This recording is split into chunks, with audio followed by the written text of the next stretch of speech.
Hello and welcome back to the Bookshelf Odyssey podcast. My name is Art. I'm excited to be talking with my guest today. Her name is Kay Parquet, and she writes what she calls mature romance for those still Googling how to adult. Now, I don't know about you, but that statement alone really resonated with me. Here I am, 47 years old, and sometimes I still feel like I'm a kid stuck in an adult world. Anyway, she writes these romances in a series that she calls the Blossom Street series. So it looks like there's 3 books out now, the Bookshop on Blossom Street, the Bistro on Blossom Street, and then the B&B on Blossom Street. In our conversation, we'll talk more about that and all of the how the stories are connected together. Now, these are not romance novels so much as they are like a good hour or two read, as we talk about in her interview. But I'll make sure to list all that in the comments below. Also, this will be my this will be the last episode for this season 4, I believe we're on. We're going to take a little break over Christmas, as well as probably the first couple of months in the new year. I won't be doing any podcast interviews. I still have my booktube channel, and I'll still be making videos for that.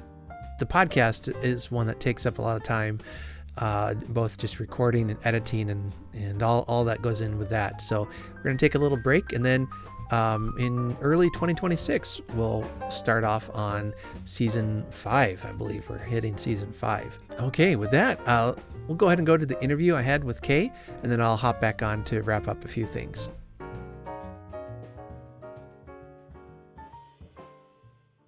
I have a great guest here today. Her name is Kay Parquet. I love that it rhymes. It's easier to remember. So she's a romance writer and has a couple books out we're going to talk about. We're going to talk about her writing journey and what she likes to read and who knows what else. So Kay, welcome to the Bookshelf Odyssey. Thank you. I appreciate you having me. Right. Yeah. I love exploring different writers and their background, their journey. Everyone's journey is different, and I like a wide range of genres, everything from mysteries to science fiction. I'll even read a couple romances sometimes, so nobody judge me, but those are I just love a good story. It doesn't matter the genre. So I'm looking forward to getting in to know about you and your journey and what you write and all that. But before we get into all that, do you have anything you've been reading lately that you'd recommend, or what are some of your favorite books? Oh, goodness. I had to write this down because I knew I wouldn't remember. Yep. As I have so many. Right. And mine changes depending on the day. So yeah, I'm the same way too. Corey with the Expanse is one of my favorite book series, and it came out as a TV show as well on Amazon Prime. I can't remember his first name. I can't remember this guy's first name. Howey. He wrote Wool, Dust, and Shift. Oh, Hugh Howey. Hugh Howey. Thank you very much. Yeah, I think that's it. Yeah. Then we have Katherine Kurtz, who wrote the Deryni series. Or Denali, no, Deryni, yeah. And then McCaffery, who wrote the Dragon Riders of Pern. So those are some of my favorite, both new and old books that I really, really I will go back to them time and time again if I like something that's comfortable, something that I really enjoyed, something I can just get into and not put it down. I've read the Hugh Howey books, and man, those are so good. Those are really good. Incredible. And I believe those were he published those independently, didn't he? Through Amazon, I thought. That I don't know. I thought so, because it was around that time self-publishing was starting to really become a more serious route of publication. And he kind of, I want to say that was him that elevated that to, I don't want to say respectable level, but you know what I mean? Like, hey, this isn't just some guy's corny writing. There's actually good writers who can publish on their own. Surprise. I hope people take the indie industry more seriously. Yeah. That what you're going to say? Yeah. That indie publishing. Yeah, definitely. Yeah. And that's probably the majority of writers I talk to on my podcast are the indie or small press writers who, they're just trying to get the word out about their books, and I'm happy to give them a microphone. So, Well, we appreciate that, believe me. yeah, yeah. And I understand, publishing is a crowded market. It can be, and publishers have to, look to things that sell, but there are so many great stories being written that people might miss because of either, preconceived ideas or whatever. So we're going to be here to set the record straight for sure. That sounds good to me. Yeah, yeah. And then you mentioned the Expanse series. I've only read the first couple, and for some reason I never came back to finish that. But it sounds like you're saying it's worth the trip, huh? Oh, it is totally worth the trip. It can be a little hard to get through in some spots because it's very science based. And if you're not used to reading those kinds of books, of course, you're going to probably have a bit of a harder time getting through them. But it can be a little dry in spots because of the sciencey part of it. And that might be what kills some readers with a DNF, um, or kills some books with a DNF rather. And but yeah, it's definitely worth it. If you can stick through it, it is definitely worth it. And I highly recommend watching the TV show too, because I they did a know really good job. my son, my oldest son, he liked the TV show. He was talking about it maybe last year or sometime. I don't know, but yeah, he's like, "Oh, Yeah, it's really good." it is. It's really, really good. And Uh, they did an excellent job with taking it from book to screen. They mm, really did. hmm. I mean, just chef's kiss. It was awesome. Yeah, I think there's a lot of books that I've seen coming to screen adaptations, and a lot of them are going the TV show route, which I think has been actually working better because you Hmm. have the time to, um, you're not chopping up the book as much, or you have time to explore in ways the book didn't. I don't know. It's kind of a two-way street there, but yeah, I think companies that are willing to do that, um, it's a good route. Because there's some books that you think, oh, they cut out my favorite part. No, no, Yeah, and some books lend themselves to being episodic. So Hmm. it's just more, I don't know, like the Dresden Files would be another one that I really Mm. enjoy. That's Oh very yeah. episodic. And so some of them just lend themselves to that form of media a lot better than say Mm. like a movie. Right. Dresden Files is probably my favorite book series. It's got to be top five for sure. Um, yeah, I started reading when he had maybe five or six books out, I think. I don't know. Anyway, he was ahead of me, but I finally caught up. And now I'm just sitting waiting, like, come on, come on, come on. I'm still catching up because believe it or not, I only started reading him last year. Okay. So Uh, I'm not caught up yet. okay. Well, I won't He's give got any a lot more. spoilers, but um, for me, that's a series that just seems to get better with every book. Oh, good. And that, yeah, and he takes it in such interesting directions too. It's so good. Well, then I'm looking forward to it even more. That's good. I'll Yeah. just sit down with it later. Oh yeah. Because I Yeah. bought all his books. I just Hmm. got all of them when he had them on sale and all into my Kobo. And um, I've just been reading through them. Hmm. When I sit down to read, I'll choose either that one or the latest one that I've been reading is Save the Cat Writes Horror. I've been reading Mm. that one as well. They just put it out. So it came out like a month ago, I think, Hmm. and it's a craft book for writing. So it basically goes through like all the beats of horror and stuff like that for you to write. Because I've been writing for a couple of anthologies that are very horror leaning Hmm. or adjacent at least. So I've been studying more about that to get better. Yeah. Yeah. Well, that's a good segue into your writing journey here. Oh, Uh, you know, uh, how did you become a writer? What inspired you to pick up the pen or the keyboard and start telling stories? That is a very long story, so I'll try to make it short.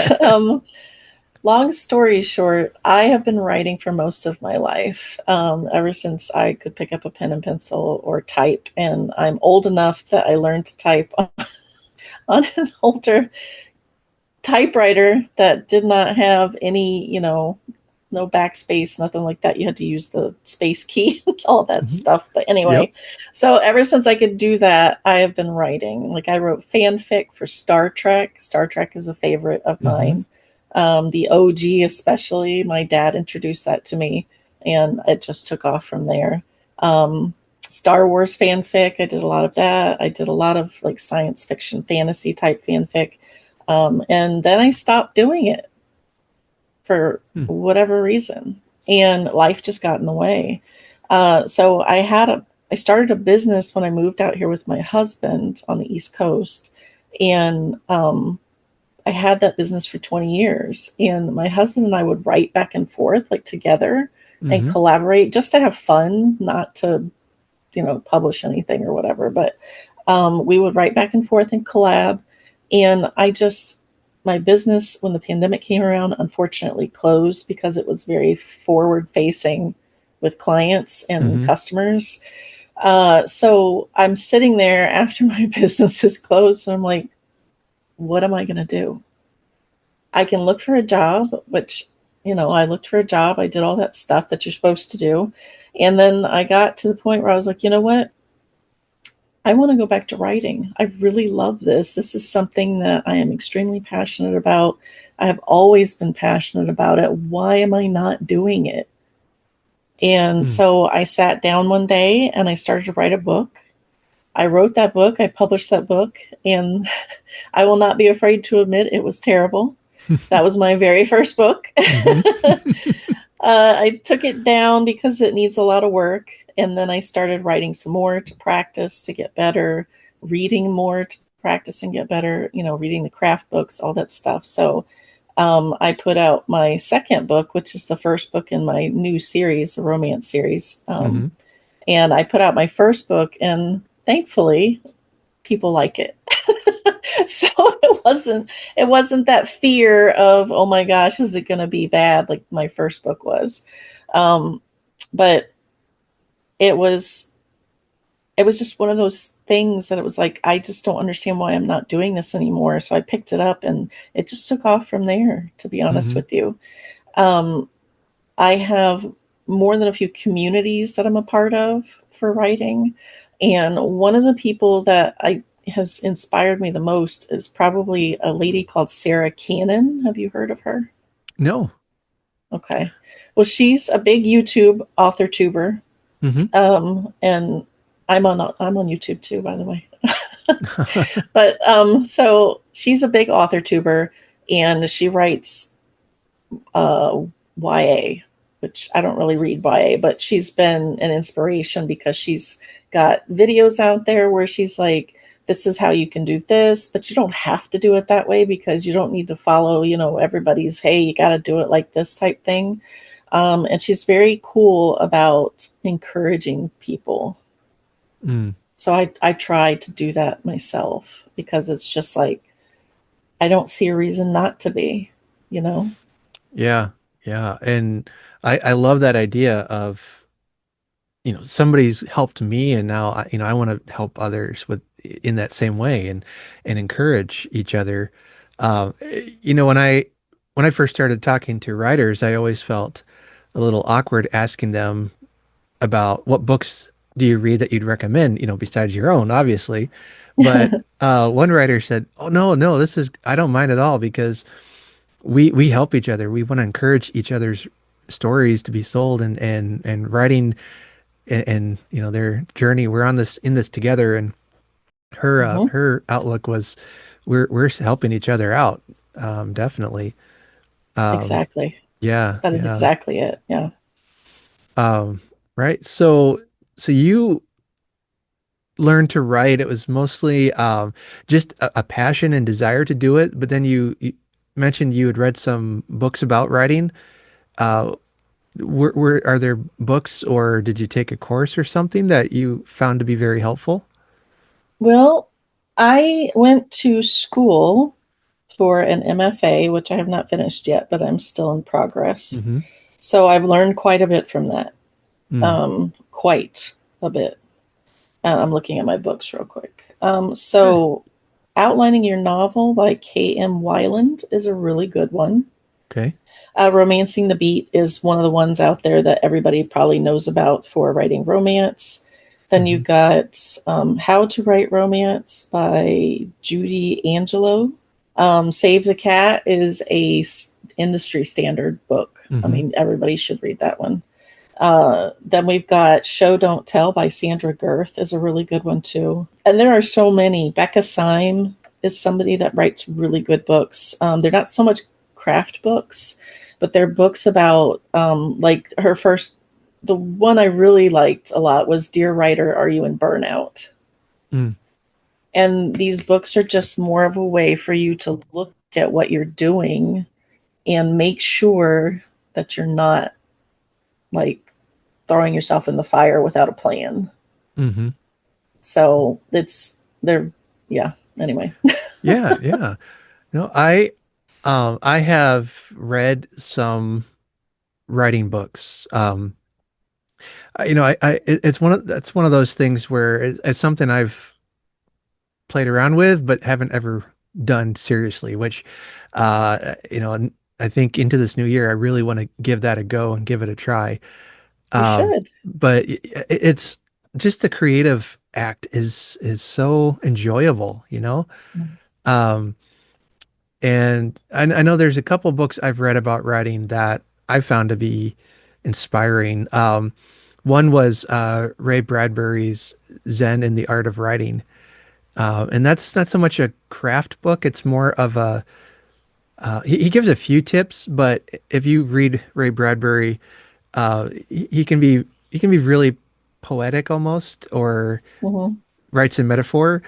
And really what this book is, it's just a book that you find joy in writing, or really can apply to anything. Like I read it and get inspired to do my booktube channel or YouTube or podcast or whatever. It's like he just loved it so much, and you get that passion in his writing. Yeah, it's Uh, really nice to see writers. You can definitely tell when they put love into their craft. mm, You hmm definitely can, or passion, or whatever you want to call it. That you can definitely tell that they put that ingredient into that creative work hmm that makes it even better than it could have been Yeah, without it, I guess. yeah, Yeah. yeah. Yeah, I know many writers have said, it's the idea of write what you know. It's Hmm. write what you like, write what interests you. That readers can tell if you're writing because the topic or subject really interests you, or you're just, trying to get a paycheck, kind of writer for Yeah. hire, which sometimes you have to, I get that. Um, Depending on what kind of writing job you have, I'm sure. I always joke, there's a reason I don't have, a math and science podcast, disaster. I, Oh my gosh. I I couldn't wouldn't do look, that either. no, I wouldn't look forward to it at all. No. Uh, I don't mind having science writers on. In fact, I had a lady on a couple years ago. She was a scientist, really funny, really great interview. I love what the energy she brought and what she wrote. But yeah, to do that all the time, oh, I don't, not my favorite subject. No, not at all. I was Yeah, not good at math. right. Yeah. So you have I believe two novels out right now, correct? Well, they're actually Or short romances. They're not okay, novels. So I would just want to make sure we differentiate there. sure. So yeah, just So tell us about what go you've ahead. written. Yeah. So I am writing in a world called the Blossom Street Shop series, Hmm which is basically going into a small town and going up and down Main Street and looking at all the shops and the owners and the people within the community, the people in the community. You know, we've got the town gossip that's running around. We've got all those types of things, you know. So, and I tend to write older romance, more because, like you said, write what you know. And, you know, I am an older lady. So it's like, you know, this is what I know. I know this area of my life. And I kind of got tired of reading romance that seemed to be like 20 somethings having their life together. And I'm like, when I was 20, I did not have my life. Heck, when I was 30, I didn't have my life together. So I'm like, why? No, and I still don't. I'm in my 40s. Yeah. So it's like, I was like, why are these people? No, this doesn't make sense to me. So I need to find or put out there what does make sense to me. And that would be older romance, second chances, you know, after a divorce, or an older woman with a younger man, or an older man with a younger woman. You know, it's just all those tropes that you've got going on in there. But I just tend to stick towards the more mature, older romance. So these books are based around 14 couples, and there are 14 in the series that will be coming out. It's just getting them edited and spacing them out for publishing. Right. So, it's basically just, you know, like I said, going up and down Main Street, seeing what all the shops have, all the couples that are there. And not all the couples are necessarily together at first. And sometimes you've got two shops that merge into a couple. So it really, I have a hard time describing them, but I hope I did a good job. No, yeah. It's, I believe the first one takes place at a bookstore. Yeah, it's a bookshop. Yeah, bookshop. That's, I mean, that's catnip to me, right? You got bookstore, and I believe it was a librarian that she meets. Yeah. Now, I don't read a lot of romance, but I know enough. There's like certain terms. So are these like spicy romance or clean romance, or somewhere in the middle? These are clean, sweet romance. Okay. Yeah. That's the vibe I got. Yeah. Yeah, I'm not good at spice. I'm not good at it. Well, I don't necessarily want to read that anyway. So. I don't either, and that's why I don't write it. So it's like, you know, I'm just, number one, I'm not good at writing it, and then number two, there's nothing wrong with it. If that's your lane that you want to be in, be you, you know? Right. But I don't really read it. I don't really write it. It's just not my cup of tea. Right. Yeah. Same. Some people call me prudish, but I prefer to say I have Victorian sensibilities. Thank you. So I love that. Well, I love reading like the old Victorian novels. So that's my go-to line there. Yeah. So you write like clean and cozy romances, featuring older protagonists, you know, like age range, like in their 40s, 30s, 40s, kind of like that. I would say most are between their 30s and 50s. Okay. Yeah. Yeah. Well, I was reading, I can't remember what I was reading now that I think about it, but there was maybe it was some like Christmas themed romance stories or something. Because I do a Christmas podcast as well. But long story short, there I was getting kind of tired of reading about how, you know, all of these women were young and beautiful, like and the men all had, you know, these washboard abs and, you know, fit and perfect specimen, and I'm like, come on, we're not all like that. You won't find that in my books. No. Yeah. No, we have realistic people. Yeah. That's what I saw on your website. And so I, you know, just appreciate that, because I don't know, it's almost like you get to the point where you think, I can't find love unless I'm this perfect specimen of humanity, you know?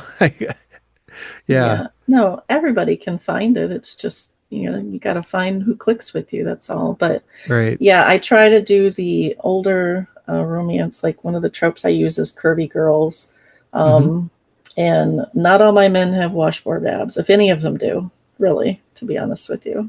I try to think. I'm like, I don't think any of them do, to be honest. Yeah. So one specifically has a bit of a belly. So it's like, these are real people. They're real adults that we deal with Hmm. every day.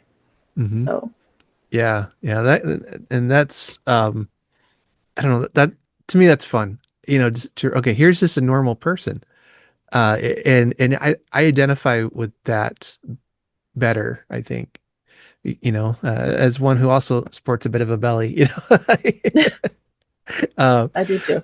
yeah, I, my kids tease me. I'm getting to the point where I'm looking like Santa now. So Oh, no, no, you're not. At least not from here.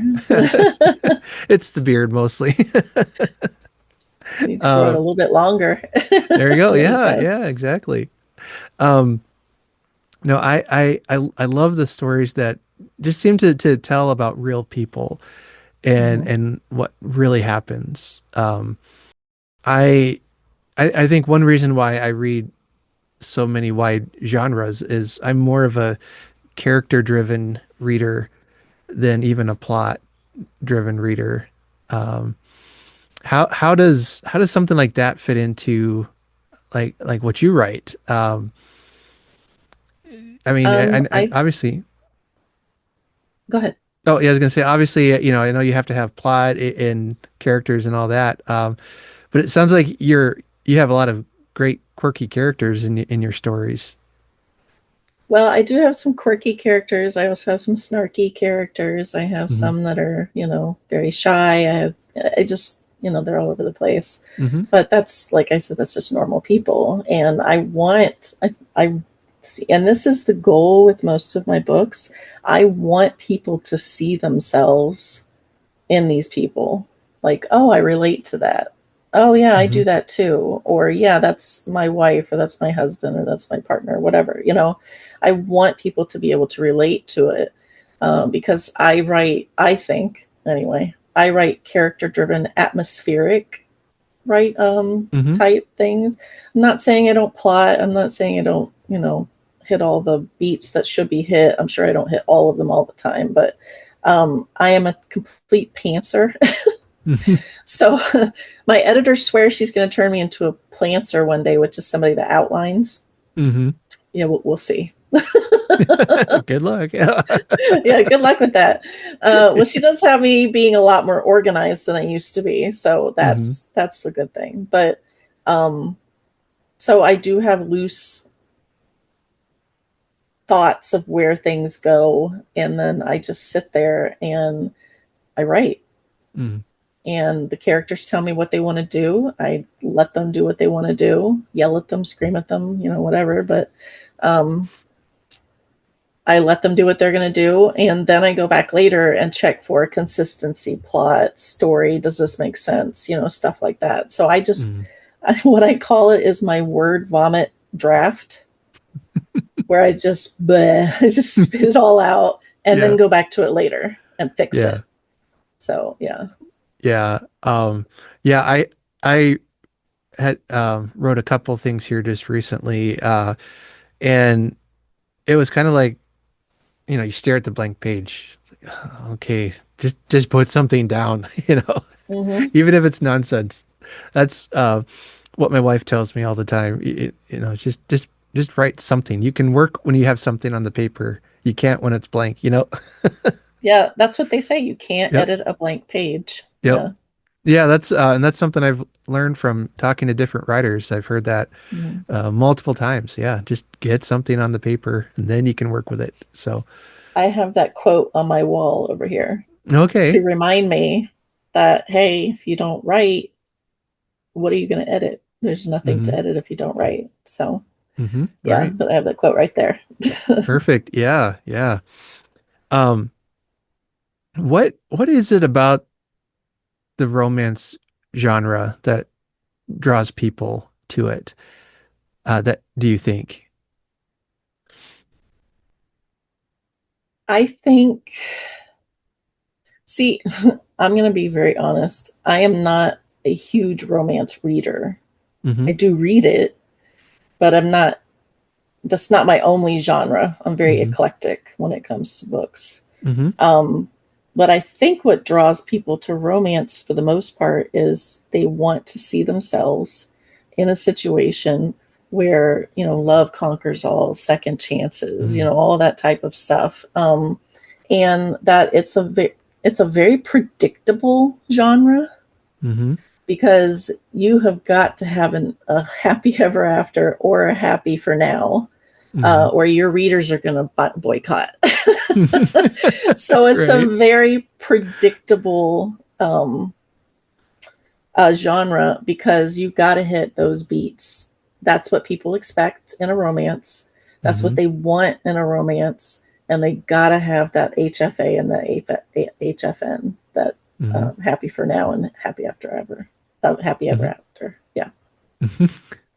Yeah, exactly. I mean, I love to read cozy mysteries. Because a lot of times you get, mysteries along with romance in those stories. And Mm-hmm. yeah, and I know enough from other cozy mystery readers, well, and writers, that if you don't follow the pattern right, they'll hear about it. Oh, yeah. Oh, Yeah, you'll definitely hear about it. yeah. And some of them were like, well, I didn't really want the story to do that, but I had to write to what to the expectation, I guess. Um but See, and I that's don't write to expectation though. I just mm, write to the beats. And but yeah, if I think expectation isn't met, that I'm sorry, but maybe you're just not my reader. yeah, and I think So, beats is the word I meant, but yeah. yeah, you do have expectations, and what I love is when a writer can take, the beats of a story or of a genre and twist your expectations or surprise your expectations. Like, oh, they did something clever with this. That's neat, you know? That's what I like to try and do. I don't know if I succeed at it, but that's what I like to try to do, is twist it a little bit to make Excellent. it interesting. So, yeah. Yeah. Yeah. We're headed into the Christmas season, so I'm sure everyone's watching Hallmark Christmas movies and all that. And Yeah. that's a genre unto itself almost that you can almost write one on without even thinking about it. They follow that same kind of pattern. Hmm. Uh, and I think what people really find appealing about that is that there is comfort in um, that that knowing what's going to happen, in Yeah. that sense. Like this is again going back to cozy mysteries and maybe on some level cozy romances and things. It's like boy meets girl, they attracted to each other, this and that, and maybe you'll have an argument, maybe not, but it generally follows the same beats to happy ever after. But Hmm. there, for me, like mentally, there's just something very satisfying about seeing all the puzzle pieces kind of woven together and then coming to that conclusion, um, that is like, okay, my brain feels a little less chaotic right now.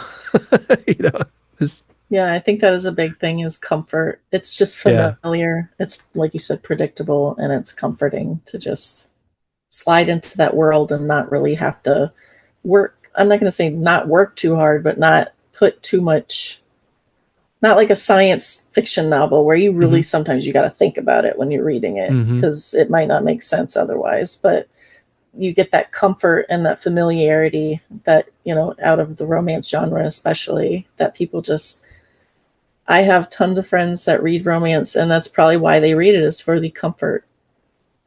Hmm. So, Yeah. It's, and even one of my favorite movie genre types are the romantic comedies.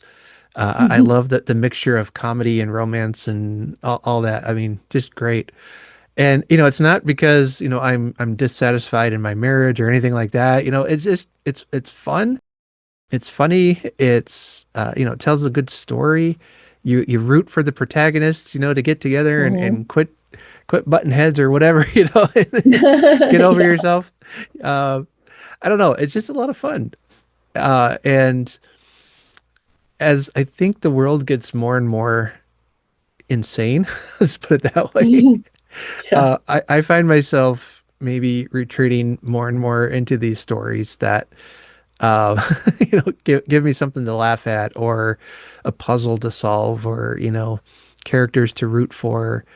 But seeing that resolution, it's just comforting. It's satisfying. Hmm. It's like gives you a hope to, to face the day even. That's a lot of reasons why I read. Yeah, I would definitely say that's probably half the reason I read too. Yeah. Yeah. Yeah. Yeah. So you're writing, so your stories are more like short novellas rather than they're not novel length or. They're not novel length. They're not quite novellas. What they're called is Hmm. romance shorts. Hmm. So they're somewhere around 15,000 words. They're 1 hour to 2 hour reads is what Amazon Hmm. calls them. Hmm. So they're just 1 to 2 hour reads that you can just sit down on your lunch break and just get lost for a while you're eating lunch at work or whatever.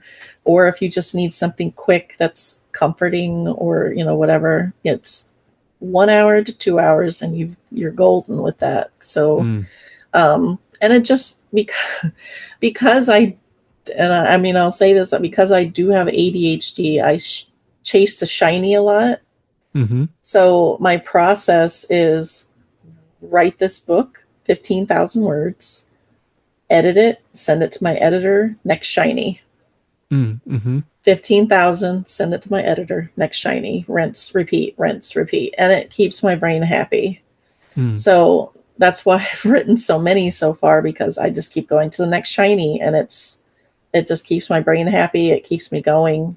It makes it a lot easier on me than writing a full length novel, which I mean, I am writing a full length novel, but that's in the background for Mm. a totally Hmm. different genre.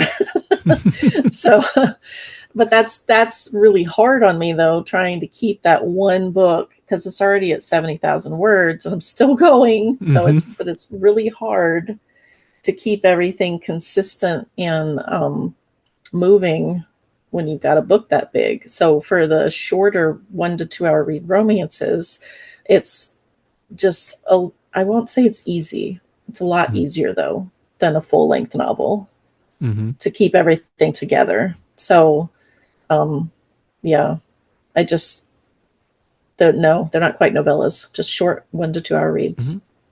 Yeah, perfect. Well, I appreciate you talking about that and how it impacts your writing.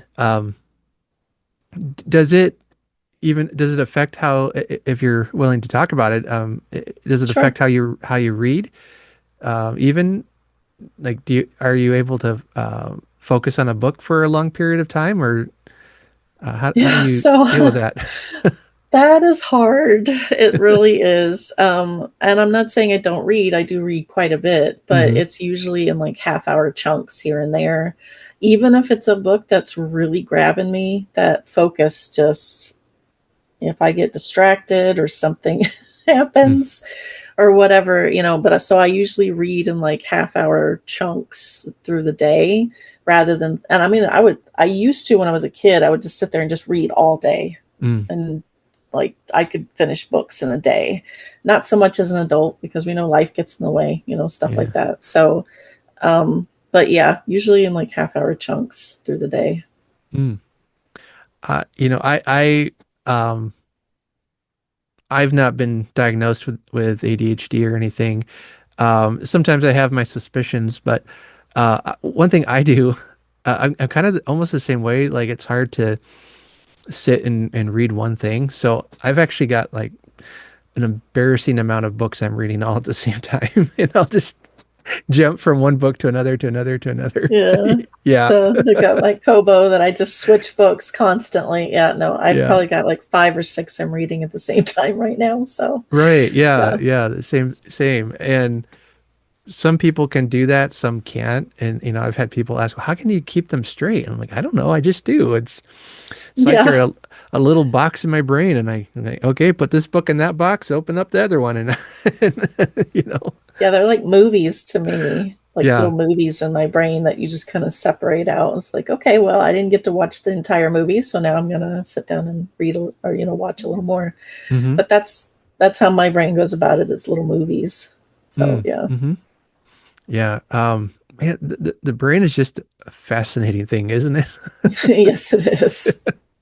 It's incredible. And it's crazy with the creative community how many people are very almost neurodivergent. I'm not Mm-hmm. saying that everybody is, but it's just crazy how many people I've met in the Mm-hmm. creative community that are neurodivergent and have some of these focus issues and other things going on. So it's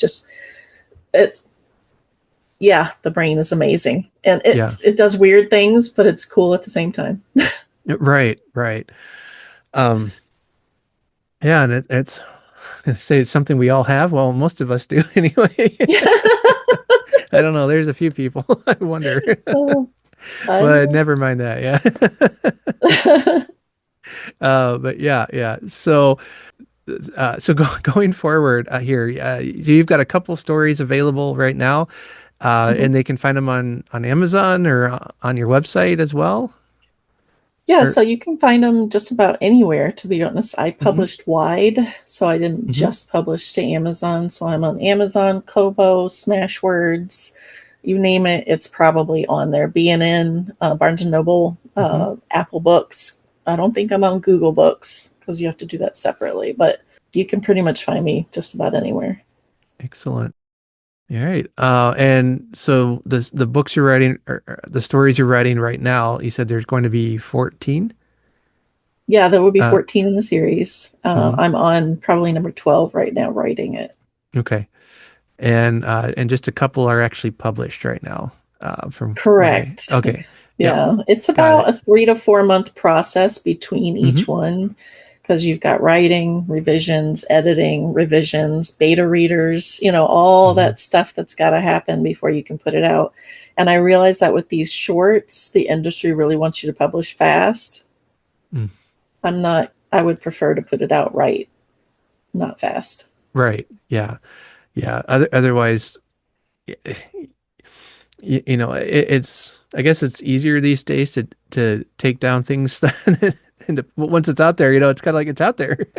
Yeah. And yeah, and you want to make sure you're putting out the best work you can. hmm Um, Yeah, the readers absolutely deserve that. oh That's yeah, just yeah, not something that that's not fair to them to not, take your time and make it right the first time.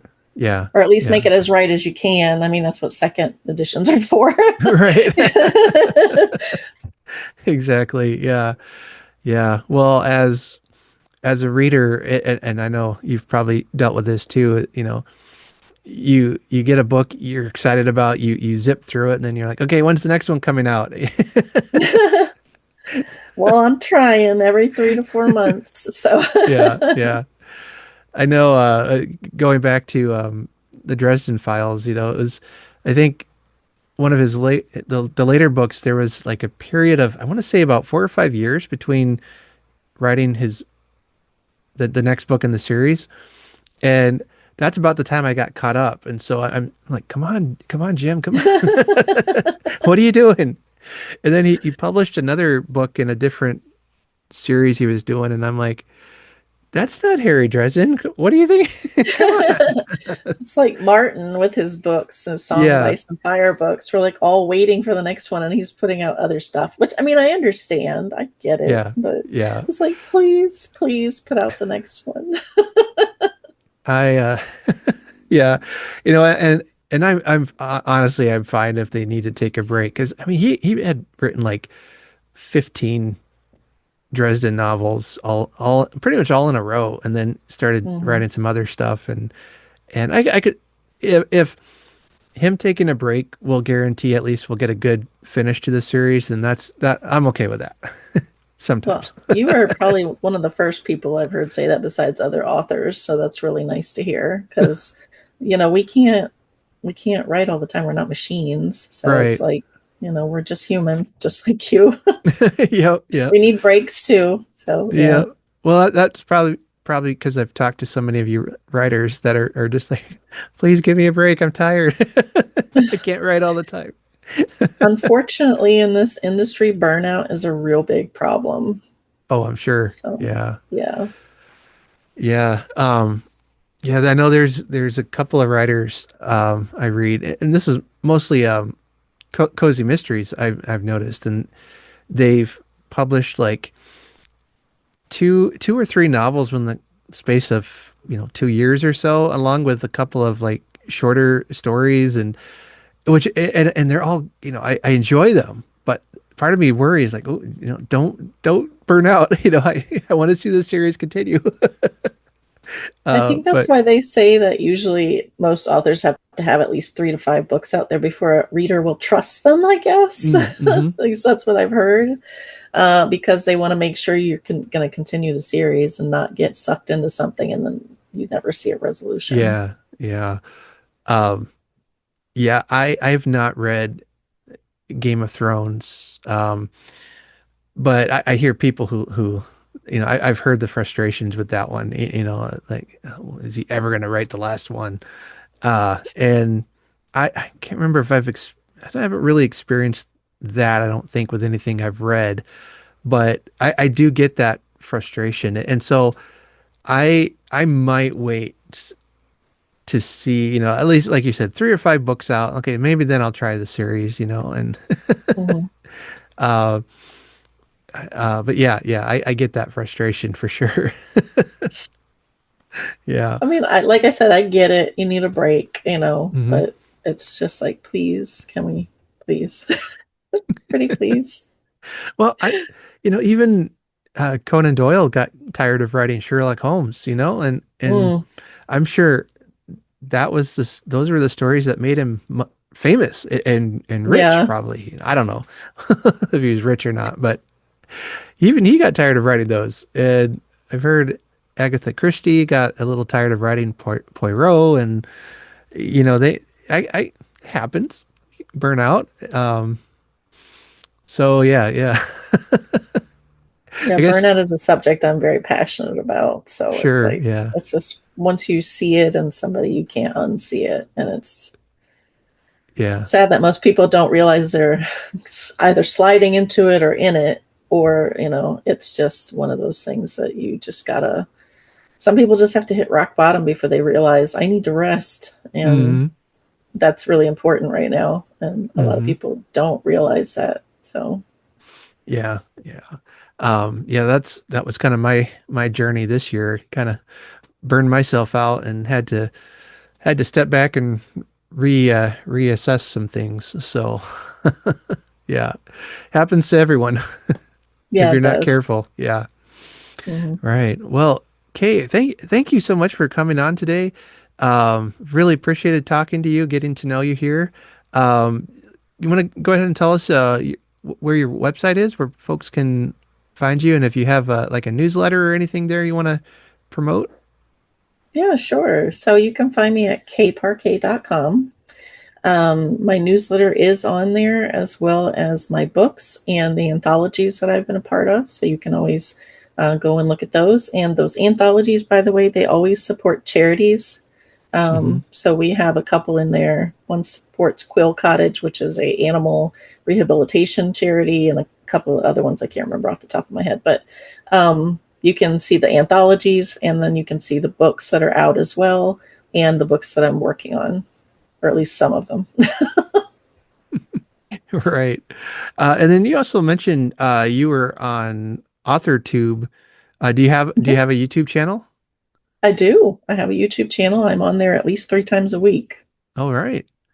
Yeah. Yeah, I just said it, pulled it up here. So, for those who don't know, it's basically like the author corner of YouTube. Hmm. Um, I'm on booktube, the bookish corner of booktube. So, Yep. um, yeah, a lot of great content, uh, helpful like writing tips. I know, I don't know all that you do on your channel, but, yeah, a lot of good stuff you can find on YouTube. Oh yeah, definitely. So my channel is basically for a community called Heart Breathings, which is Sarah Cannon's community, the lady I was talking about Mm-hmm. earlier.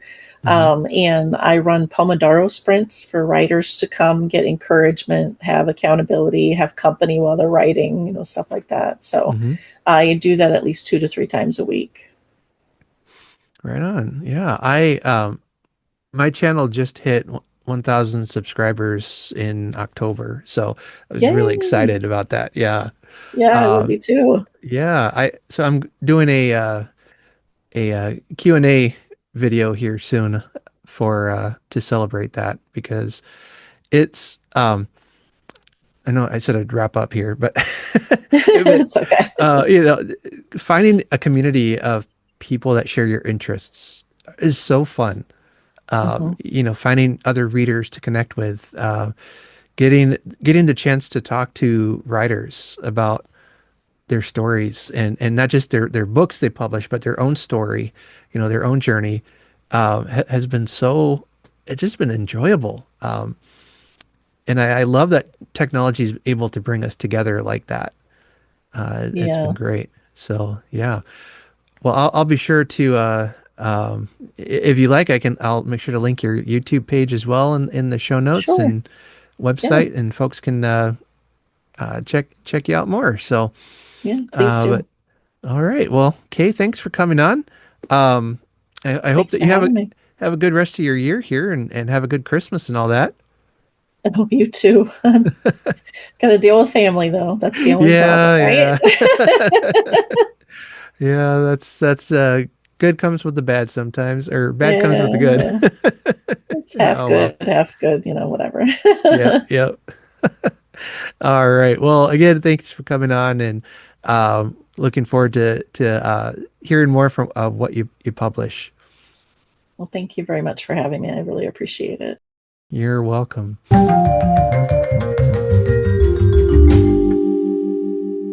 All right. Thanks again for watching or for listening.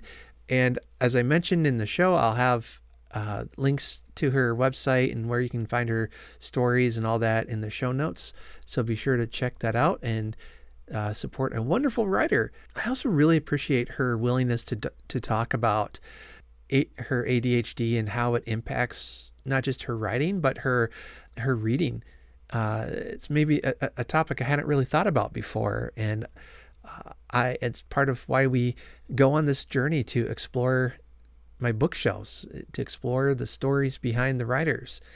And I'm grateful that she didn't let that stop her from pursuing what she's passionate about.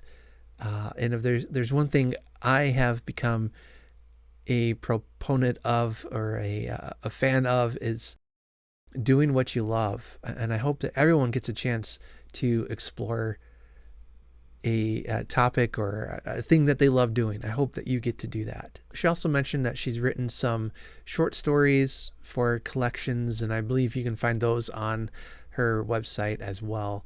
So I hope you check her out and check out her stories. All right, as I mentioned at the beginning, I'll be wrapping up the podcast for this season, and we'll be back with podcast episodes in early spring sometime. Thank you for coming along with me on our 4th season.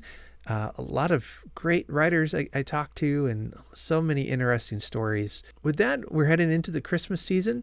Things are going to be real busy for me, but I still will have some videos out on my booktube channel. So make sure you check that out.